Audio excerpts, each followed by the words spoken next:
journalism industry has faced so much upheaval over the past few years. I have been doing this, running my PR agency Generation for 20 years, going on our 20th year. And there's always change. That's just what makes PR pros so good, is being able to adapt to the change.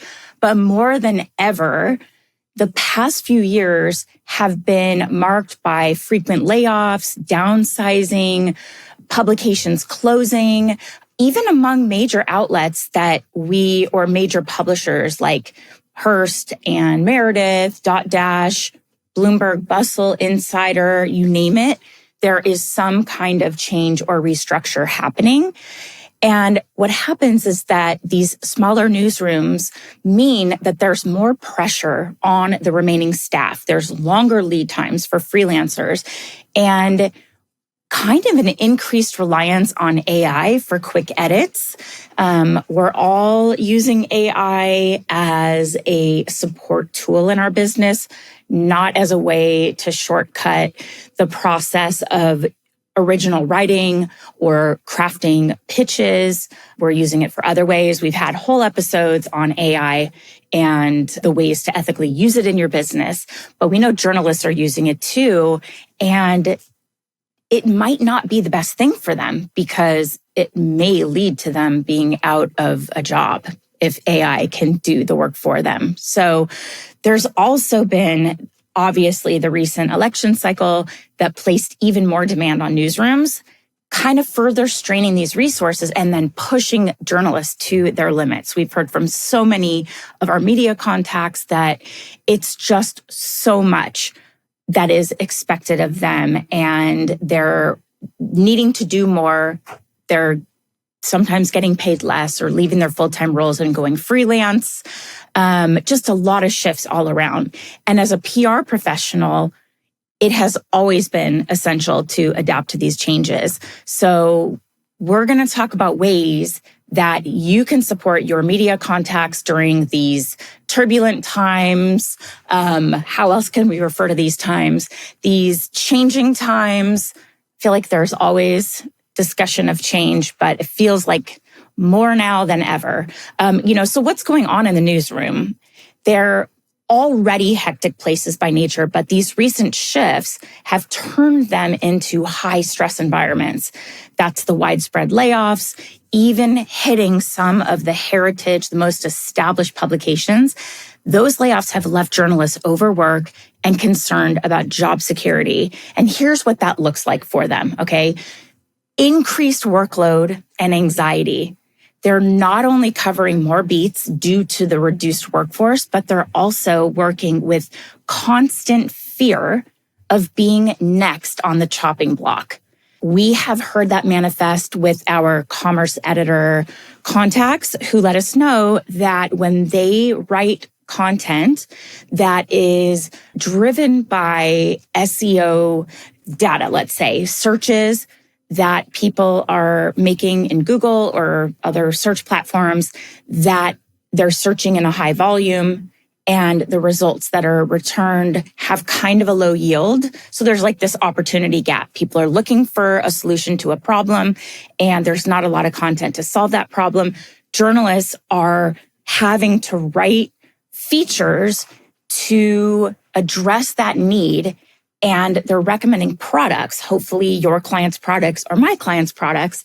And there must be an affiliate revenue tie-in opportunity. We've been saying this for years, at least 2 years, that this is an essential if you're representing brands with products. But those links and the revenue that they generate have to cover the cost of the article. And that's everything from the programmer, the writer themselves, the layout, any kind of editing that they have to do. And that's the bare minimum. And if that article does not generate enough income through affiliate links in order to cover the cost and then some, that's not going to look good for the editor themselves. And ultimately, if that happens multiple times and their content is not generating revenue for the publication, they definitely are on the chopping block. So that's their mindset with all of the content they're writing. I mean, remember many years past, there were no commerce editors. And now when we pitch our clients in the beauty space, we're pitching a list of 309 commerce editors. This is a role that did not really exist. Maybe you were talking to market editors and things like that, but totally different structure at these publications. Plus, kind of getting back to this increased workload and anxiety, the election year, I mean, it probably was like 2 years of election content leading up to the election itself, which is now behind us. That intensified these pressures as these newsrooms really had to stretch their resources to cover extensive political developments. Another thing were delays and bottlenecks, which when you have smaller teams, it means fewer editors, longer timelines, and these freelance pieces were taking longer to get published. And even in-house stories are facing delays as that editing process slows down a bit. So it's more content needed and fewer resources. And so they're not turning them around as fast. And it's just, kind of delays, bottlenecks. And our clients are always like, when is that feature going to run? And we never know until we get our Prowly alert, because we're monitoring on Prowly, finding all kinds of features when they go live. That's when we know, but it's longer than it used to be. Another thing is these freelancing challenges. So as more journalists are laid off, they turn to freelancing, but it's getting to be increasingly crowded. I mean, these are really talented writers. They are journalists. They are researching. They like to dive deep. And it's now becoming really crowded, and it is an underpaid field. These rates are dropping because of the competition. Some journalists are reconsidering freelancing altogether in favor of exploring non-writing careers. A lot of them have come through the Pitch Lab to learn the other side of it. And I always think that's such a valuable insight to have for your clients if you really understand what happens from the journalist perspective to get that yes, to be able to know how those decisions are made and to understand how to craft pitches that really stand out. That insight's really valuable. So I see that as a great natural transition. And a lot of them are coming into our program and sharing those insights. But that is really happening. We work with a lot of freelancers, and we feel like there's a lot of value in connecting and staying in touch with our former journalists, former editor contacts who are now freelancing, because they're writing for multiple outlets. And so they might fall in love with their client and want to tell their story, and they'll love it in one publication, and then they'll write about it in another publication. So it's almost like more bang for your buck. And it's not all the same content exactly, because Google frowns upon content that looks like it's repeated or copied from somewhere else. So even if they are writing about your client in one feature, they're going to cover it differently for another publication they write for. And we've had a lot of success just kind of getting in with some really great freelance editors who fall in love and like working with us and just kind of cover our clients' products in multiple places. Another huge factor, as we already briefly mentioned, is the growing role that AI is playing everywhere, especially journalism and in the PR and marketing world. Some outlets are now using AI for simple edits, for shorter pieces, which may then reduce those opportunities for freelancers and our journalists and introduce new uncertainties, right? And that's not a great position to be in as a media writer, an editor, journalist. It's a tenuous position. They're not getting into this for the money, right? It's really about them loving writing, loving certain topics and wanting to go deep and wanting to share that passion with readers and uncover stories and uncover previously unknown facts about a situation. I mean, I know so many editors that are truly just curious minds and excellent writers. But to be in this position with all of these uncertainties, it's a very challenging time for our media friends. So here are ways that you can support your media contacts as this kind of PR media world as our industry shifts. So the first way is lead with empathy, right? Like we talked about all of the intense newer pressures that journalists and editors are dealing with, from handling extra work to managing the post-election coverage in an already tense atmosphere. Maybe it's having to write more pieces in less time with fewer resources to get those pieces completed. Just kind of keep in mind that they're going through a lot and there's more being put on them. So the best way you can support them is by approaching every interaction with understanding, compassion, understanding their reality and acknowledging their reality. So journalists may be covering multiple beats or facing backlogs with delayed payments for freelance submissions, which is always a challenge. And as PR pros, we can be there to support them and recognize these struggles and approach our communications with that in mind. Just being really kind of deferential. We're not demanding anything of them. These are people, they're very helpful for us, but we need to come from a mindset where we are helpful for them as well. And respect their time. Really understanding that the response times might be slower. In fact, they will be slower due to their workload, and avoid bombarding them with follow-up emails and instead be patient. I'm not saying don't follow up, but don't follow up immediately. Give them time to read your message, a couple days to maybe follow up.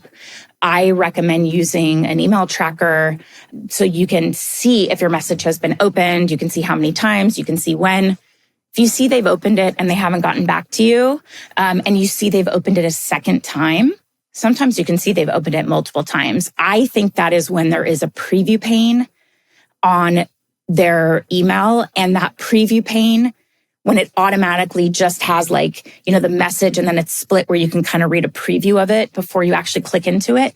I think the preview pane counts as a view. And so you might be like, wow, they've looked at my message 14 times, which happens to me all the time, but it might just be sitting there. But that's a good thing, because if we're still in their inbox and we see that they've looked at it, then it might be time to follow up. But be patient and have those follow-ups lead with courtesy, politeness, understanding, and support and being helpful. It's all about just being a helpful, easy resource, someone who's just delightful to work with, right? That's what we want to be, is the least squeaky wheel. And then offer genuine support. So if you hear that a contact has been laid off, it's the worst. You just feel so sad.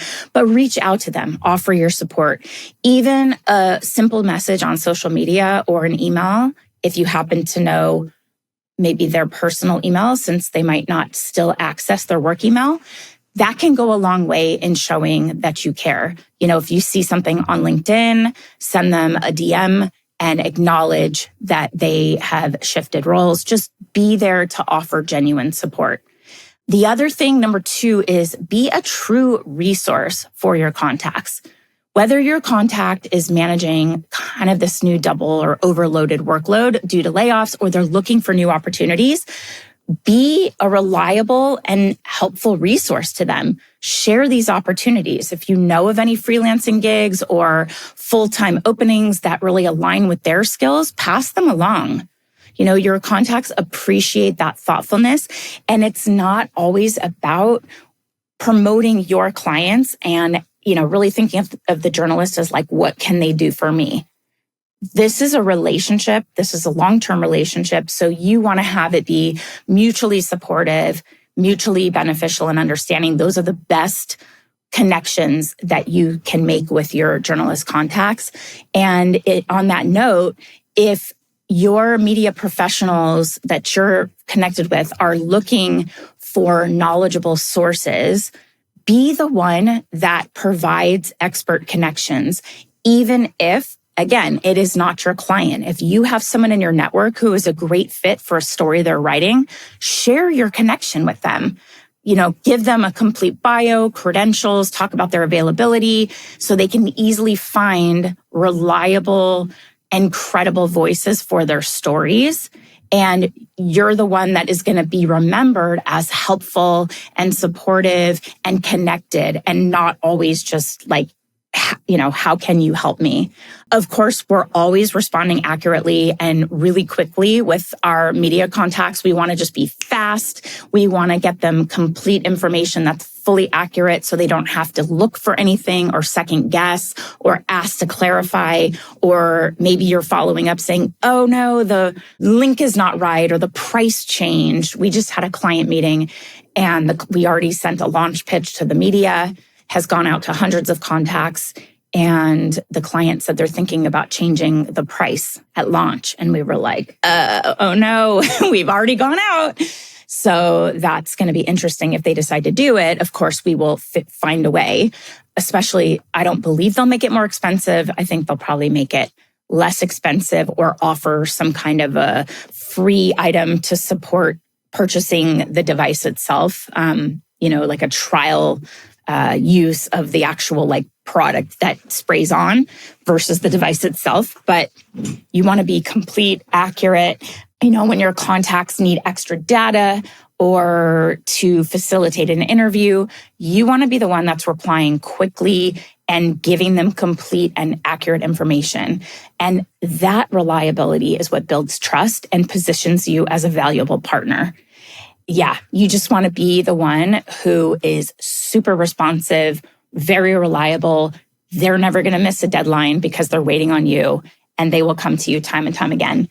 Number 3 is focus on maintaining these media relationships outside of the newsroom. Strong media relationships, they don't depend on your contact's job titles or the publications they're affiliated with. They're built on this kind of mutual respect and understanding for how the industry is shifting and what each person's role is in that change, and how together we can support each other to make our efforts for our various roles. Like a PR person's role is different than a journalist's role or a freelancer's role, but together we can make each other better and we can provide support to each other so that we are doing the best job possible for our clients or their publication.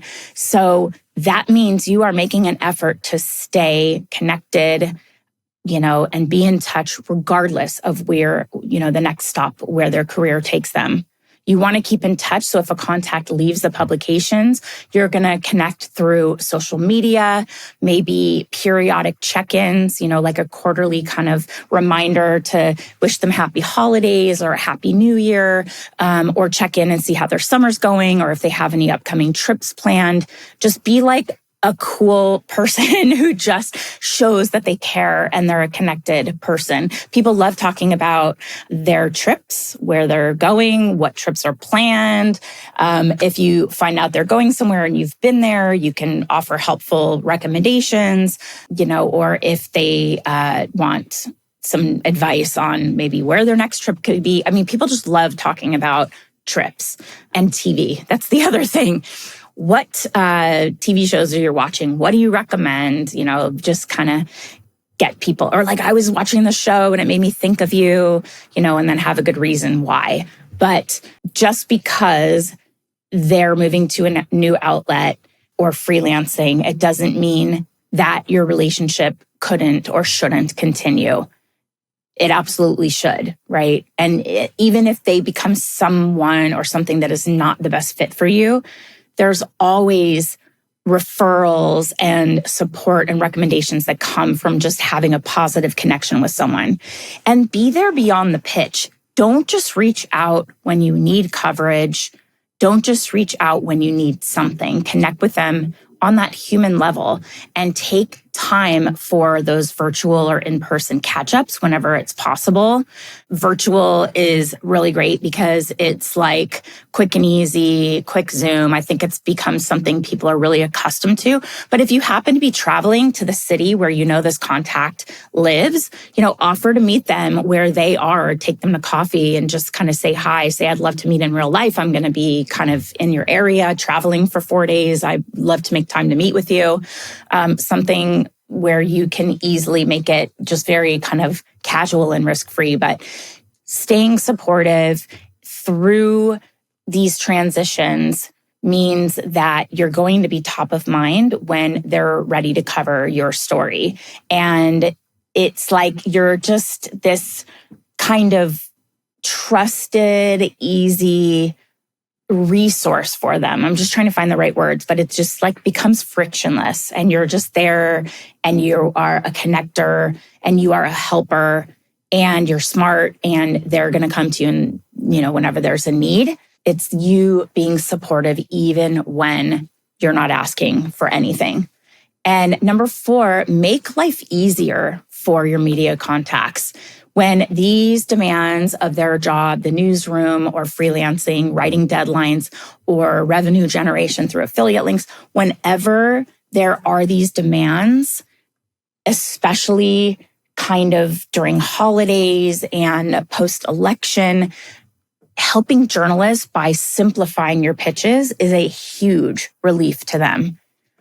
Your pitches, if they are complicated with a lot of different calls to action or not a clear call to action or not a clear actual pitch, like what do you want them to do as the next step? It just becomes something that's noise and they delete it. So you want to tailor your pitches and make sure your pitches are highly relevant to them, their readership, the publication, their beat, and that readership is their current audience. And those irrelevant pitches that come in that are spray and pray, or you haven't done your current research to see what they're covering, who they're covering it for, what they're writing about. Maybe you're pitching them something they've already covered. And that's going to show that you are not really dialed into what they're up to. And it's going to add stress to their already full inbox. Like you don't want to be noise. You don't want to be clutter. You want to be the one they click on. They go, oh, they always send me something good. Let me see what they're offering up now. And then when you write these pitches that are tailored, you're including complete, accurate information. That might be stats and data from any recent studies that your client has done or some studies that have been released in the industry that you can kind of tap into and use to support the position you're making in the article about your client. You want to include any kind of multimedia that they might need, any documentation, anything that is going to be complete, accurate information that they will need to consider in order to write the feature. Maybe in the follow-up, you provide all of that in that follow-up pitch, but don't make them have to ask for it with like a multi back and forth, kind of communication where they need something, they're going to need it. I don't love having so much supporting information, documents, assets, extra stuff in an initial pitch. The initial pitch to me is just get them interested, get them to want to hear what's next, and then get them on the hook with that call to action, and then follow up with all of the information that they're going to need. But don't make them have to chase you for it. And don't make you have to chase your clients for it. If you know there is something that this pitch is going to need, if somebody were to want to cover it, make sure you have that from the client in advance or craft something for them and get their approval on it. Because the worst thing, oh my gosh, the worst thing is when you get a great media opportunity, an interview, some kind of coverage, and you're waiting on your client for something and they're not getting back to you. And now your media contact is frustrated and you're frustrated and you're kind of sacrificing a great feature and a great contact because your client is being annoying. So some of our members of our community have taken our agency accelerator. We have a retainer agreement that we've crafted that you can use as a great starting point for your retainer agreement. People are adding conduct clauses in there. And if their clients are MIA or they miss deadlines, there are penalties. I don't have that. We do have other ways that we make sure clients are getting us what we need, but consider that if that feels like something that would be beneficial to you.